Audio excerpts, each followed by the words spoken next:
Well, hello. It is a late episode of Headlocks and Headphones this week, unfortunately, due to the fact that I'm a student and I've got some dissertation deadlines. But this has allowed us to do a slightly different show this week. So we are actually going to cover this week's AEW and this week's SmackDown, which means we are skipping a week of both. But we are going to also review the Full Gear show, and we've got an action-packed news section of the show as well. Now, in addition to that, Martin's Opinion Corner this week is actually going to feature two opinions that may or may not piss people off, but quite frankly, I don't care. I have an opinion, and if you don't like it, you're more than welcome to share your opinion with me. I don't have to agree, because then we'd both be wrong. So it is one of those weeks where something controversial happens in WWE and everybody jumps on them. Now, everybody was told if you want to continue doing your Twitch stream, then it likely will lead to the end of your contract. Now, somebody like Zelina Vega is well aware what she was doing when she did continue her stream and also opened up an OnlyFans as well. Two things that are obviously part of this issue that WWE have. Now, this is going to feed into a couple other stories that we have, because one of the things that's quite interesting is quite a lot of people are angry that Zelina Vega got fired, but people need to realize that what I said a few weeks ago I think is actually coming true. WWE have irons in the fire all the time for deals that are going to pay them money, and WWE, they're not stupid. I think what people need to understand is she was told exactly what would happen if she continued with a Twitch stream. She decided she was going to continue anyway. So her release isn't unexpected. When I saw she opened an OnlyFans account, I did think that something was going to happen. In addition to this, people are also pissed that it seemed like she said, I support unionization, and then 10 minutes later, WWE fired her. I said this on social media. If anybody believes that the WWE are quick enough to fire people in 10 minutes, then you're an idiot. This was clearly aimed at her abuse of the social media policy that they have. And obviously, I agree with WWE in one sense. They're investing money in hiring somebody who is going to help them with developing a brand for their Twitch streams. So they're bringing the Twitch streams in-house. They're not banning people from going on Twitch. They want to be able to provide a service that kind of matches their level of production. That kind of defeats the purpose of what Twitch is about, but I understand what they're trying to do, even if I don't have to like it. There is something in the opinion corner we're going to talk about, which is WWE, for me, are correct to explore the revenue stream of Twitch. And there's a very good reason why. And we'll find out exactly what I have to say about that in the opinion corner later on. Now, the one thing that kind of annoys me is when certain wrestlers end up having such bad luck, it's not even funny. Now, let's just read out loud a tweet from Chelsea Green, who debuted on SmackDown this week. Just another twist in my WWE story tonight. If you wondered where I went after my entrance, here's your answer. Another broken arm. Nothing I haven't dealt with before. I'll be back before you know it. This girl is snake bit. She's beautiful. She can perform. There's just something not going to happen about this girl. And hopefully this injury is the last one. Hopefully this is just that last little bit before she ends up getting what she needs to be on the main roster and contribute, because I think she can contribute. There were rumors she was going to be in Retribution. Thankfully, she isn't. Now, WWE do have some other injuries. Some of them big, some of them not so big. Drake Maverick and Fandango have abrasions and body contusions, but they can compete quite easily with those. Tyler Breeze has suffered some facial bruising, and obviously they need to wait for that to go down before they end up deciding whether he can continue fighting. And August Gray, rather, was experiencing back pain after his altercation with Timothy Thatcher. He is cleared to compete, but obviously they're going to be keeping him under wraps a little bit. If you haven't been watching NXT, there's some good stuff happening on there. We're going to talk about NXT this week because I feel we have to. Now, let's look at some of the other stories that are happening in the wrestling world. Jim Herd has actually done some shows for ad-free shows with Conrad Thompson. Now, he's aware of the criticism he's received as the once executive vice president of WCW. He's also aware of several factors he had to keep in mind when it came to presenting the product Ted Turner wanted. Hurd took the reins as executive vice president of the company in 1988 and experienced his fair share of bookers, including Bill Watts, Dusty Rhodes, J.J. Dillon, and George Scott. Now, they all had strong knowledge, but they brought different things to the table, and they also had different ideas to what Ted Turner wanted. Now, this is a few quotes from Jim Hurd from the ad-free shows. Bill Watts came on the scene, then at the same time, and so we were getting a lot of direction from people that were not necessarily understanding the dynamics that Turner wanted. Two things: no more violence, and I want to make a lot of money. That's the way it went up. Now, Bill Watts is somebody who constantly cut contracts whilst he was there, and he made changes like taking away the mats because he wanted to seem like the real wrestling compared to the cartoon stuff in WWE. Jim Hurd has a really bad reputation for being quite difficult and quite awkward, mainly coming from his relation with Ric Flair. But to hear that some of the bookers were actually part of the issue, Ted Turner was part of the issue. Jim Hurd was trying to navigate that dynamic as well as keeping his own job going. But at the same time, he was also the pizza guy who briefly ran some TV shows for a wrestling company years before, but was essentially a pizza guy. It's very, very weird. Anyway, before we start going down the rabbit hole of talking about WCW and we ignore the sirens that are going on in the background, the NWA Women's Championship will be on AEW Dynamite next week. For me, this has to be where Thunder Rosa gets it back. It's Serena Deeb and Thunder Rosa on next week's Dynamite. It's going to be a cracking match. Both girls I absolutely love what they do. Serena is somebody who should have had a bigger career than she has, but every time she steps in the ring, you know that you can trust her, you can rely on her. And Thunder Rosa, didn't know her last year. She was somebody who had heard the name and seen clips here and there, but everything I see is really good. I also watched her doing a live autograph signing on Facebook, and she's lovely. She's one of those girls that she's capable of coming across a particular way on TV, and you don't realize that it's a character until you see how she is off screen. And then it all kind of comes together and you realize there's a reason she keeps getting booked. And it's because A, she's talented, but B, she's actually a nice person. People like working with her. Now, we're talking about on-screen characters. Sasha Banks made her proper acting debut this week where she was on The Mandalorian on Disney+. She plays Koska Reeves, a Mandalorian warrior that tangles with the title character and the child, who everyone will also know as Baby Yoda. Now, I'm not a Sasha Banks fan, but it's kind of cool that it's obvious that she's a Star Wars fan. It's also kind of cool that she wanted to do something away from WWE. There you go. We're talking about this idea that WWE want to control every aspect of talent's ability to go out and do things. But Sasha Banks was out there in a Star Wars project. WWE are good for helping people get outside projects. Ask Batista, ask The Rock, ask John Cena. I would say ask Triple H, but we all know how his films went. Anyway, congratulations to Mercedes Varnado, who was actually the actress who was credited, not Sasha Banks, because that's her real name. Now, let's move on.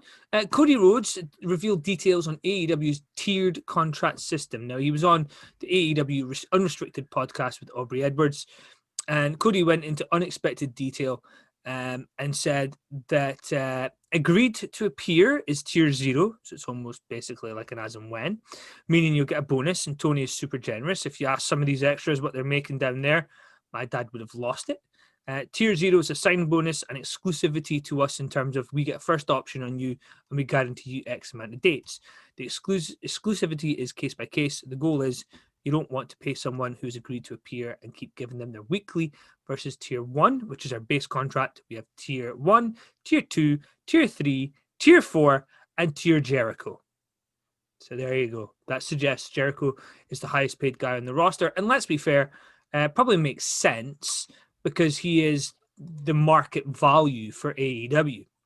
Now let's move to Impact Wrestling. One of the teams that I actually genuinely have enjoyed in recent months is the Rascals. And I went back and watched some of their older stuff. And obviously, that gimmick might not fly in particular locations, but they are finished with the Impact brand. So Trey Miguel, Desmond Xavier, and Zachary Vance are actually, apparently, according to Dave Meltzer, they're joining NXT. They're part of the next class of NXT.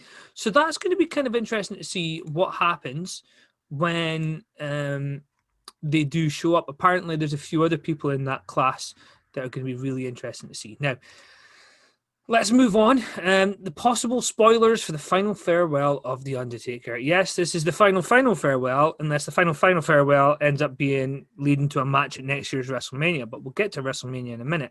Anyway, apparently, there are plans for Kane, the Godfather, and various other people to be at the Survivor Series to pay respect to The Undertaker. One of the names that's been floated around, and it was floated around in Mexico as well, is Savio Vega, who's going to be there, who apparently was very close friends during the Attitude Era with The Undertaker. So it'd be kind of cool to see that older guy show up again on WWE. Hopefully, this is a proper send-off, and I'd love to see him not come out in the Undertaker gear and come out just as a regular person. Maybe if he comes out in the Undertaker gear and then drops it because he's no longer the Undertaker, that would be maybe a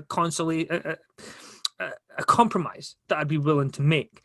Now, one thing I do want to add that isn't in my notes is that Savio Vega used to be in Los Boricuas with Miguel Perez, and apparently he's actually created a new title, which is basically an open challenge title designed to get Spanish stars booked around the world.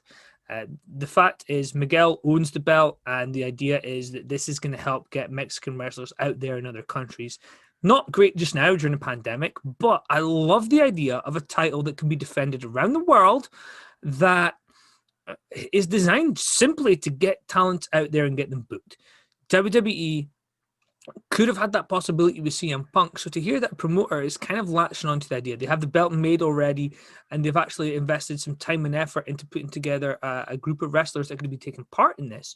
So it's going to be quite interesting. And I know for a fact there's going to be promoters interested in this. And I also know for a fact that our sponsor has already made contact looking into whether they can get this belt defended on a CWF show next year when they're launching. Now, talking of next year and shows, the year 2020 has been pretty damn shit. WrestleMania was pretty weird, but for us Scottish guys and girls, I say guys, but I don't mean it in a gendered way. I say this every week. But us Scottish guys and girls, we had something to cheer from WrestleMania this year, which was Drew McIntyre walking away with the title. We had a great match between AJ Styles and The Undertaker, which was just something different for us to see, and allowed The Undertaker to appear just like he was back in the day. The problem was with it being split over 2 nights, it was pre-recorded, and everything just wasn't what WrestleMania is. Apparently, WWE are worried that could actually be a problem next year as well. So the plan is, according to WrestleVotes on Twitter, there have been discussions within WWE about moving the scheduled date of WrestleMania from late March to mid-April, or possibly later, in the hope that those extra few weeks will get them the ability to have fans in attendance. Personally, I'm gutted because I'm doing my dissertation this year. I will not be finished university in time to go to this year's WrestleMania. I'm absolutely hoping that next year, by next year I mean 2022, will be a year that I can possibly go. So to hear that they're now at the point where they're talking about a matter of weeks, it's quite interesting. What is also interesting, without going down the political rabbit hole too much, is if we are still in the position where COVID is a problem, then when we hit 2021, we also run into the issue of Vince and Linda McMahon possibly losing their backer, who has actually allowed them to run shows in Florida whilst other people have found it very, very difficult. Not saying that Linda McMahon's donation to certain governors and certain electoral campaigns will have helped them get their shows permission to run, but it's quite clear that they didn't have to donate all that money, but they chose to. And within days of that money being donated, all of a sudden, there you go. the shows start running in Florida. Now, the internal discussions for WrestleMania were about moving the scheduled date from the 28th of March to either the 11th or 18th of April. Now, the goal is to have fans in attendance, and they're hoping that extra few weeks will be enough to get them across that little line that they need. Fingers crossed we can get some normality back, because I want to go back and see wrestling shows live. It may not be as we're used to, but something would be great. Now, talking of WrestleMania moments, Jeff Hardy revealed he'd like to train his daughters to one day have their own WrestleMania moment. Now, 20 years ago, Jeff Hardy has hit his one in the Triangle Ladder match, but he told Sports Illustrated that he would love to have his daughters fight at WrestleMania 60. Now, sounds stupid, but WWE's been around long enough. There's every chance that it'll be around for a WrestleMania 60, or certainly whatever event replaces it in that year would be kind of cool. Now, Jeff did say, my 10-year-old understands what I do, and she actually shows a lot of interest in it. When would it be at WrestleMania? WrestleMania 60? Hopefully COVID will be obsolete by then. Fucking better be.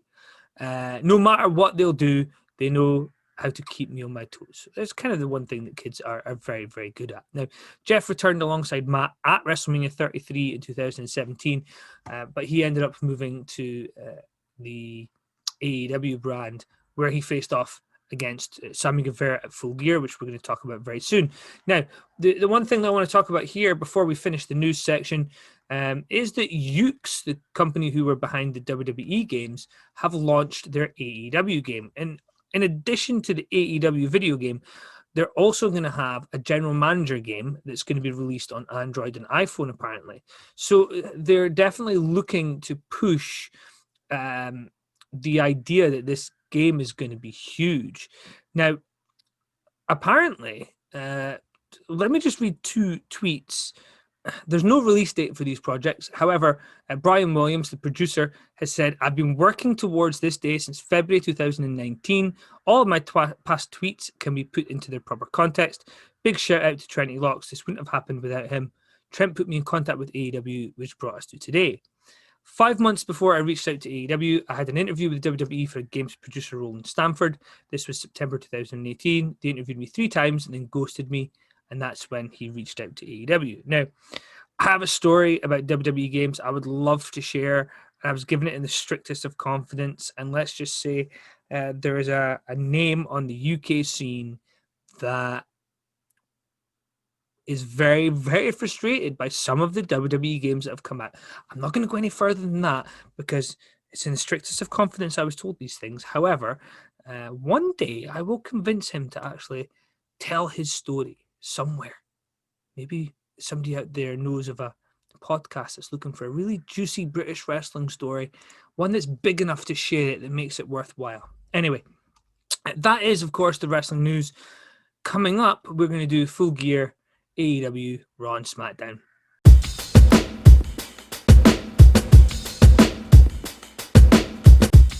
Now, with AEW Full Gear, I have to be absolutely honest. I wasn't expecting a whole lot, especially considering that, as far as I'm concerned, they left out quite a few people from this card that should have been on there. Brody Lee, for one. But let's talk about the card. And I'm going to try my best not to be overly critical. However, it's going to be very hard when certain things just don't make sense. So let's just get to the meat of the matter right now. Serena Deeb defeated Allysin Kay by submission to retain the NWA Women's Championship. Makes sense. They're building towards that rematch between Thunder Rosa. Serena Deeb was the one that beat her, so it makes sense that she would get the chance to have some victories before that happens. Now, let's move to the second match of the show, which already pissed me off. Now, Adam Page was the one who turned on Kenny Omega.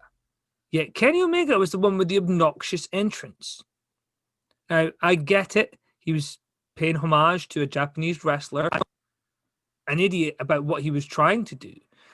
But if Kenny Omega is meant to be the babyface, or at least that's how the story started, I know they're saying they don't have babyfaces and heels, but if Kenny Omega has been turned on by his friend, who's a drunk and shouldn't be trusted, then surely Kenny Omega is not the heel. Surely Adam Page is the heel. Makes no sense, but it was a decent match. The problem with Kenny Omega, I'm going to talk about him in the opinion corner as well, but the problem with Kenny Omega is he's not as good as people think he is. This match was not great. This match was decent. And anybody that disagrees, again, it's fine. It's subjective. I'm not attacking you by saying that Kenny Omega is overrated, but he is.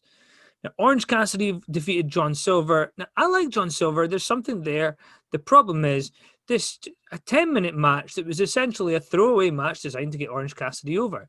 He could have had a match against anybody that would have lent some value to it, but instead, no, let's not do that.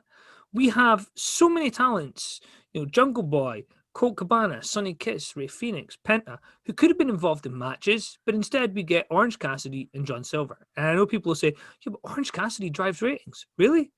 He drives ratings when he's in with certain talents. Now, Darby Allin defeated Cody Rhodes to win the AEW TNT Championship. Several issues with this match. One, based on the finish. Well, actually, no, let's rewind a little bit before we talk about the finish. Darby Allin winning this belt not so long after Cody Rhodes returns with his big momentum and wins the belt back from Brody Lee. This is now the hot potato. It makes no sense to have Cody drop the belt so quickly. Either you have Brody Lee lose to Darby Allin, which would have put Darby Allin over a lot more than this match here with Cody Rhodes, where Cody's using heel mannerisms to let everybody know that Darby Allin's the person you're meant to be cheering for. It makes no sense. And I get it. People are going to turn around and say, well, but you just don't understand. Well, I do understand. What I also understand is Cody did a very, very good job of showing us that we're meant to care about Darby Allin as the underdog. But next week, they're going to book him as a babyface, and all the little heel things he did mean nothing. So you build it up for nothing. Then you have the finish of the match, and Cody Rhodes is getting attacked. And all those people that came out with him at the start, the 340 people that came out as part of his faction, none of them came out to stop him being attacked. None of them came out to make sure that he was going to be okay. That makes sense, right? Just like it makes sense that Darby Allin trashed his car again. But hey, let's not go into that. Let's move on, because I'm going to get slightly pissed off with this show, because there is potential for things to go well, but they try and overbook things all the time. Omega and Page is one of those examples.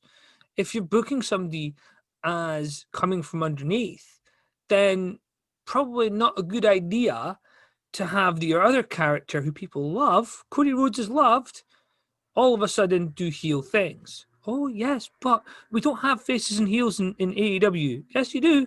And we'll discuss that later on when we discuss the MJF match. Hikaru Shida defeated Nyla Rose. There was a very audible "slap me" from Nyla Rose to Vicky Guerrero. Not the first time somebody in a match has had to shout at her, if you remember what Eddie had to do during the ladder match with Rey Mysterio. Anyway, we'll move on. That match was stupid. Nyla Rose not having the belt makes absolutely zero sense. Hikaru Shida had a brilliant move to finish, which was the big suplex, but instead we got that stupid little finish that we did.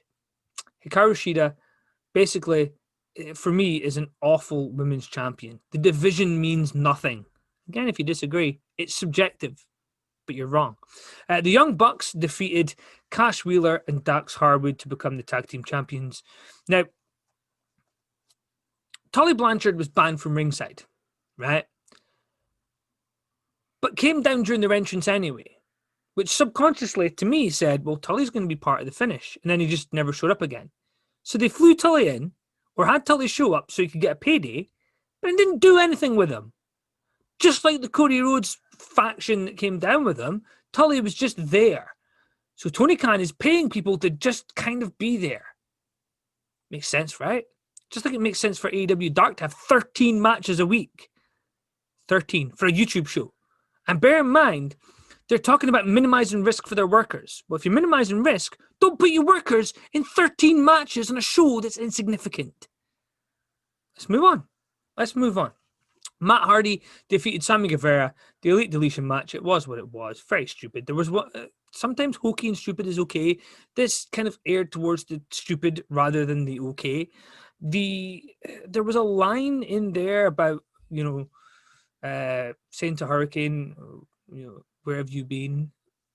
It's stupid. It's people trying to be funny, but without the ability to actually be funny. But we'll move on. The match overall was what it was. It was decent. MJF defeated Chris Jericho. Now, since MJF won, he and Wardlow are allowed to join the Inner Circle. Now, for me, I'd love to see him take over the Inner Circle, turn Chris Jericho babyface, and throw him out. However, AEW don't have babyfaces and heels, as evidenced by the match, because Chris Jericho was working as a babyface. So you don't have baby faces and heels in your company, but Chris Jericho has to work as a baby face because that's the only way you can get MJF over in this match for what he is.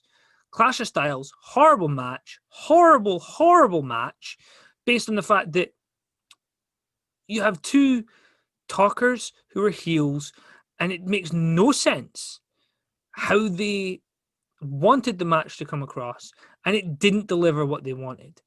In saying that, big fan of Eddie Kingston. I would have loved him to win the world title. Didn't think he would. Makes more sense for Jon Moxley versus Kenny Omega. Heading into the show in December, I believe. However, Eddie Kingston looked really good. Now, he doesn't look like a wrestler. He looks like a normal guy. He looks like a guy that beat you up in a pub. But that's how he works. That's great for him. Big fan of Eddie Kingston. I think that match came across well. I think when you look across the card, Kenny Omega's match was overbooked. Orange Cassidy's match was pointless.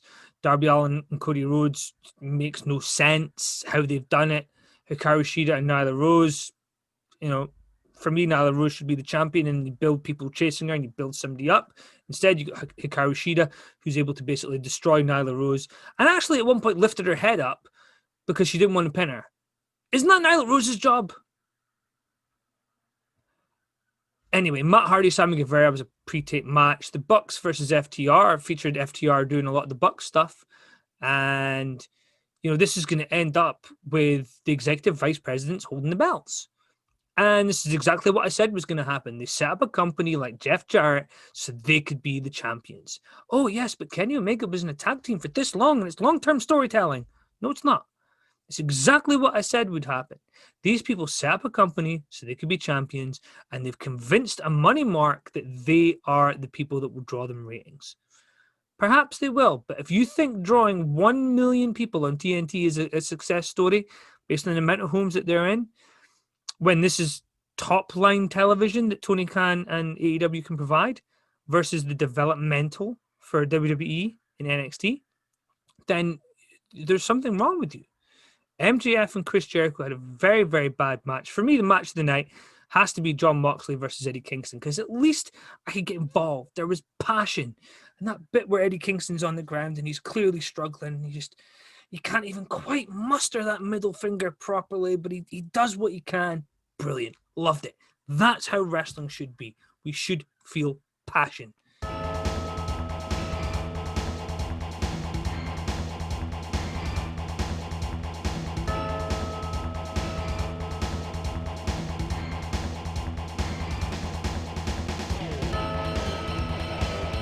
So we've dedicated some time to Full Gear, so let's kind of quickly fire through Dynamite. Brian Cage with Ricky Starks versus Matt Sydal. With a win for Brian Cage. For me, that makes the most sense. We move in quickly to a promo where Ricky Starks says that the Revolution will be televised. We've seen all this kind of stuff before. We then see Cody on the mic, and he notes the thunderstorm that's going on, congratulates new TNT champion Darby Allin, and in the spirit of full transparency, he and Arn Anderson will not be seeking a rematch at this time.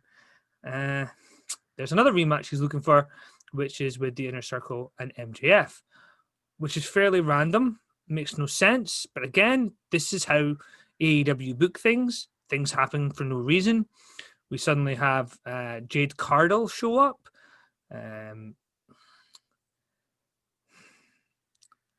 Who is she? This is one of the things I don't get. AEW have somebody show up and we're meant to know who they are. But out comes Brandy and she begins to talk trash to Jade. She says, don't you ever look or talk to him like that again, because there's something a little bit flirty. Well, I thought it was flirty anyway.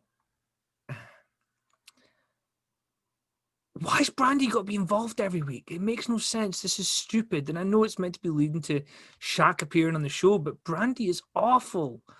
anything she's been involved with is awful. She takes a good 8x10, but she's not done anything that makes me want to watch her on TV.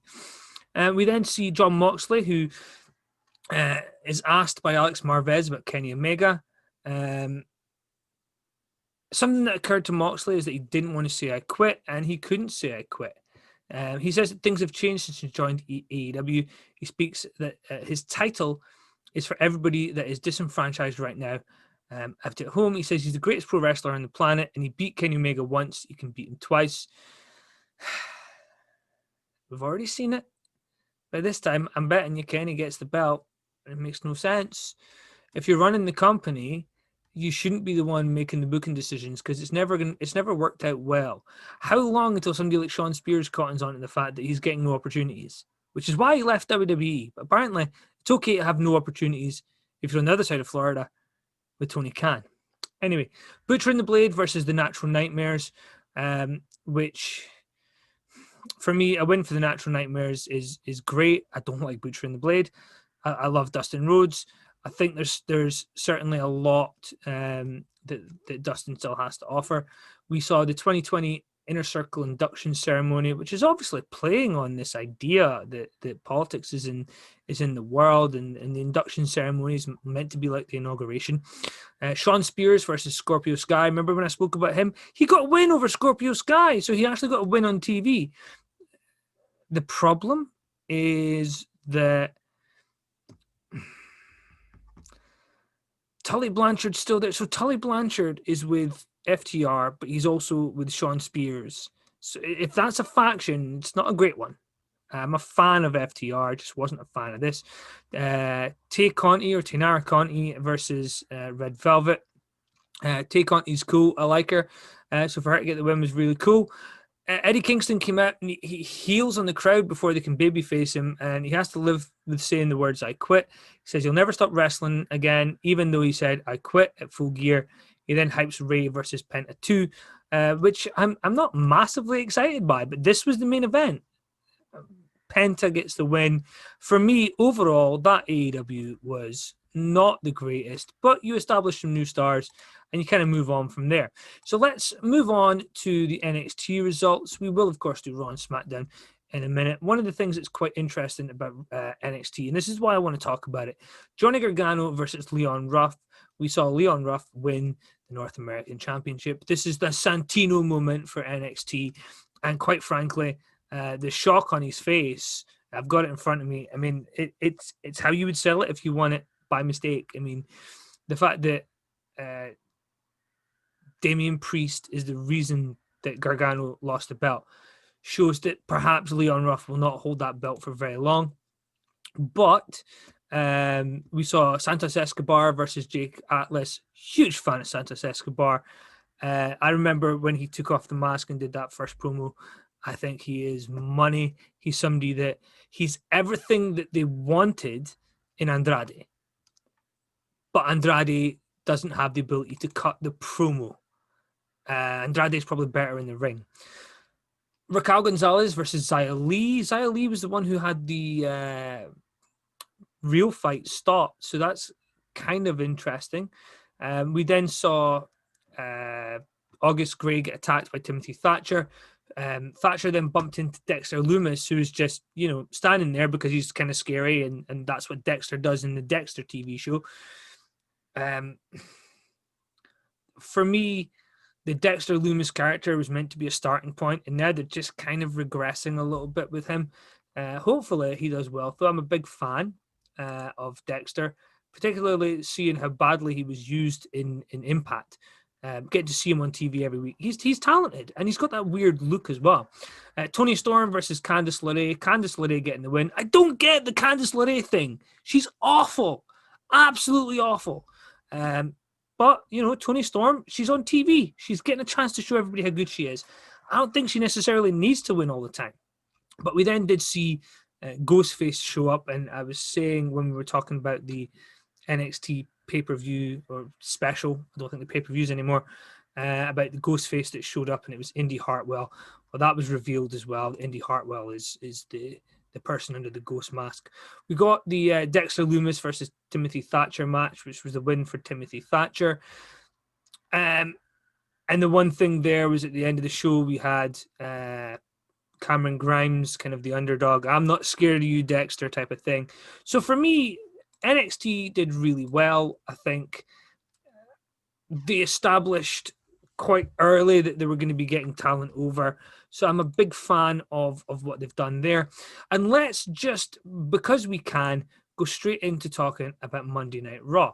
For me, this is probably the weakest Monday Night Raw I've seen in a very long time, particularly when you consider that SmackDown's doing so well with the Roman Reigns storyline. Now, let's discuss what happened just in some minor detail. We're not going to do the full thing here because I think it would take us forever. But Riddle, who is no longer Matt, defeated Jeff Hardy and Elias in the second chance triple threat match to become part of the Raw team.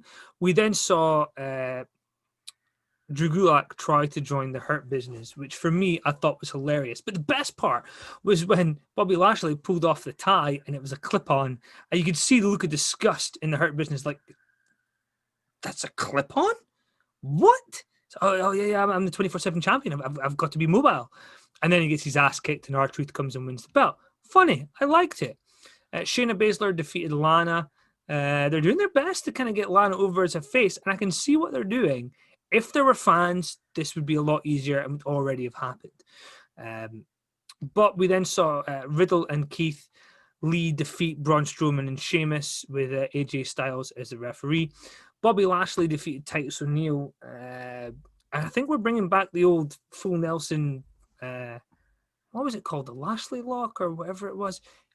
To be honest, Titus O'Neil looked awful in this match. His punches were weird. His timing seemed off. And I'm not a fully qualified wrestler, but just something didn't seem right. It's almost like it was a last-minute addition to the card. But Bobby Lashley is getting wins. He's looking good. They're establishing the fact that he's a dominant champion. Asuka defeated Nia Jax by DQ in a non-title match. Normally, the non-title match means the challenger wins, but this was kind of a good thing to see. R-Truth emerged from a 7-way match with the 24/7 title. Don't watch this. It's ridiculously bad. Mustafa Ali defeated Ricochet. Great match. I love the fact that Ricochet's on TV every week. I think Mustafa Ali is... He's nearly there. He's like Baron Corbin. He has something. I'm not quite sure what it is that he's lacking. Perhaps not being part of Retribution would help. But Drew McIntyre and New Day defeated Randy Orton, The Miz, and John Morrison in the main event, which was actually very well done.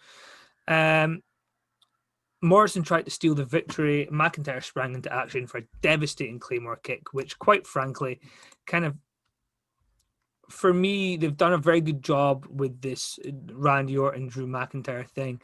And that's what kind of takes us into SmackDown. So if you're not a fan of SmackDown, go out of your way. The past 6 weeks has been great. We've seen Jay actually take on board this fact that he's now having to answer Roman Reigns, which is just great television.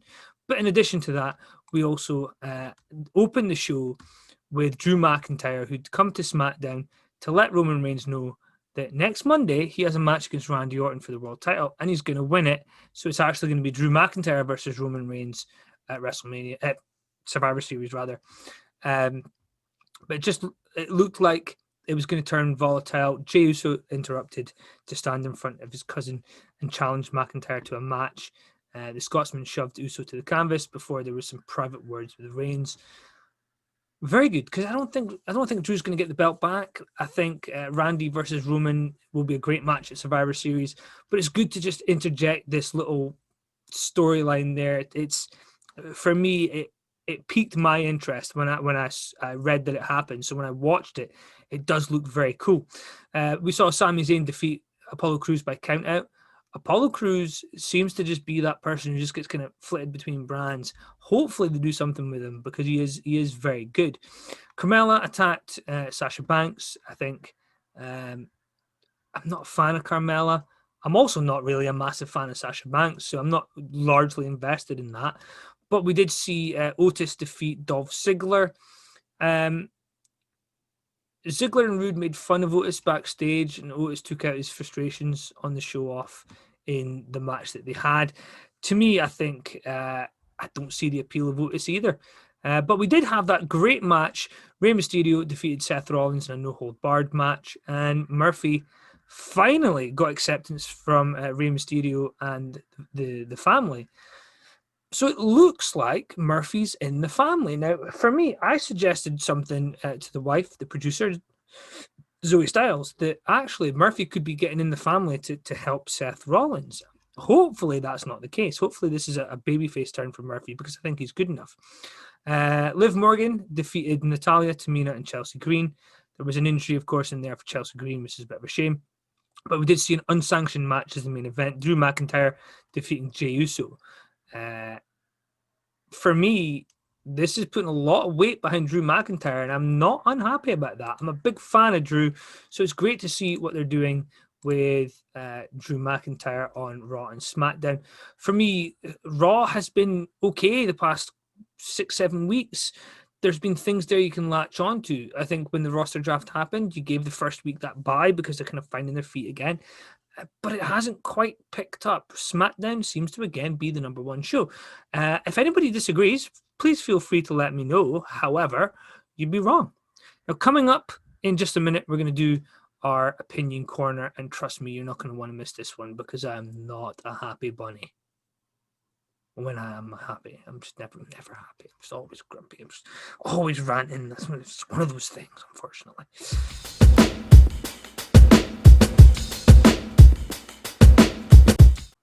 So I did say there was going to be 2 things, but let's talk about 3 things. Now, firstly, people are pissed about Zelina Vega. I mentioned it in the news section. And we're going to kind of roll this in. So this is 2 things that are separate. WWE hiring somebody to take charge of the Twitch graphic creation shows that they're actually realizing the financial benefits of Twitch. They're hiring somebody to actually take charge of it. So there is some financial income to come. And people are angry because they feel this is taking money away from the wrestlers.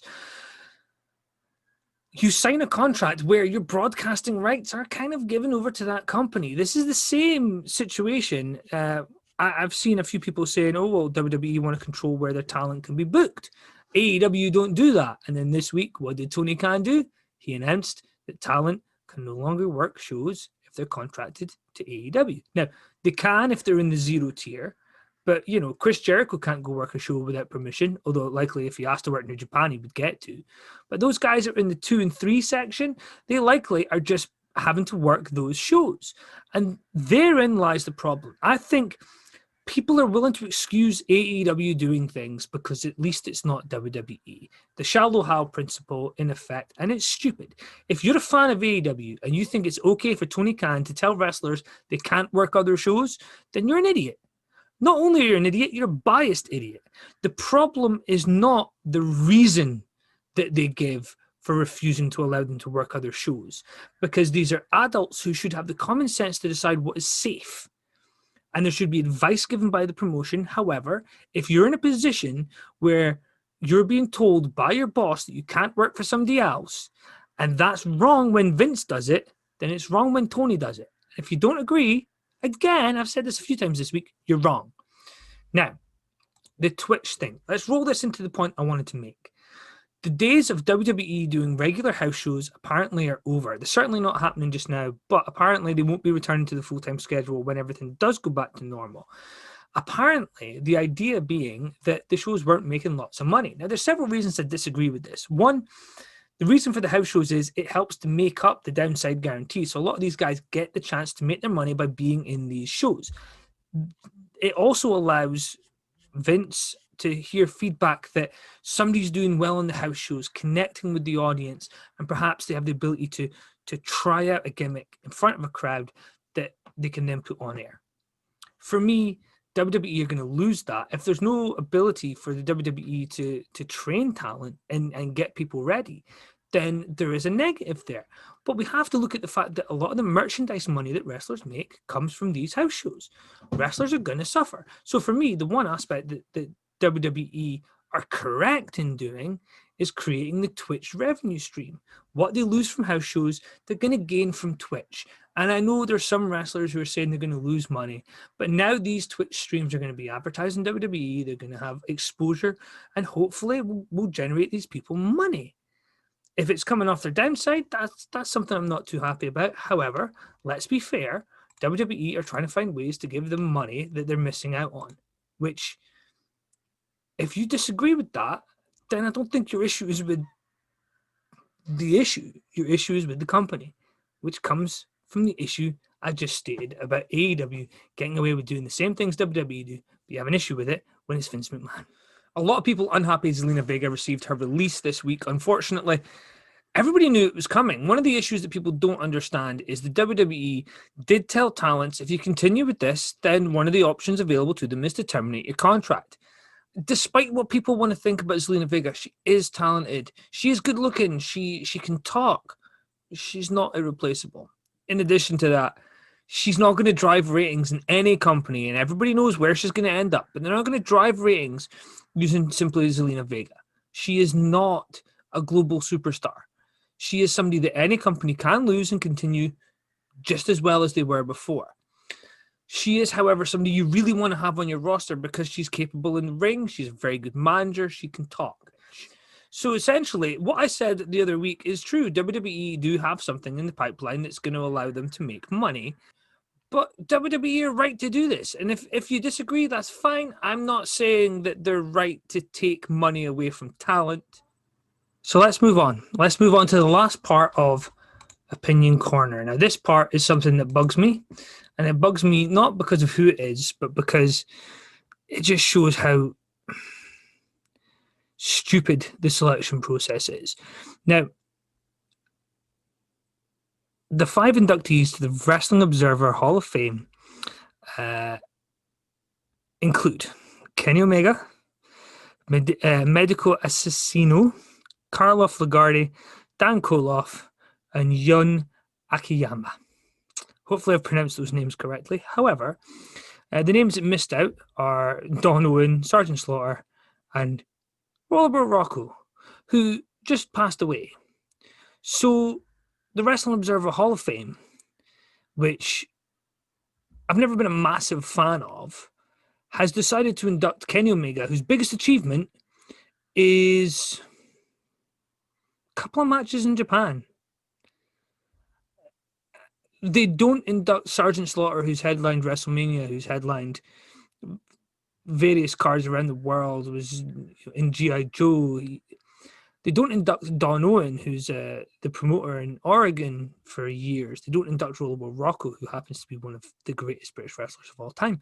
But they do happen to induct somebody who I had to Google, called Dan Koloff. Now, I'm not saying that Dan doesn't deserve to be there. What I'm saying is, if you're looking at people that you can actually induct into the Hall of Fame, let's Google Dan Koloff. Now, he was a Bulgarian wrestler. He was the first European freestyle wrestling champion from Bulgaria. I'm assuming that not many people know who he is. So how on earth is he getting into the Hall of Fame and Rollerball Rocco isn't? If you're looking for somebody European to be in there, which apparently is the thing, then Rollerball Rocco, in the year he died, is probably a bigger name than he is. But we'll ignore the fact that people have to actually Google who Dan Koloff is. And we'll look at the fact that Kenny Omega, whose greatest achievement is what? Now let's just Google this. Kenny Omega, greatest achievement, right? He has had 5-star or 6-star matches rated by Dave Meltzer. That would appear to be his greatest achievement. How many 5-star matches has he had in AEW when he hasn't had these Japanese superstars who are capable of 5-star matches with a broomstick? None. If he has, he's been in there with 3 other guys or several other people that have actually put the effort in to get that rating. For me, Kenny Omega being in the Hall of Fame is an absolute joke. Kenny Omega is not Hall of Fame worthy.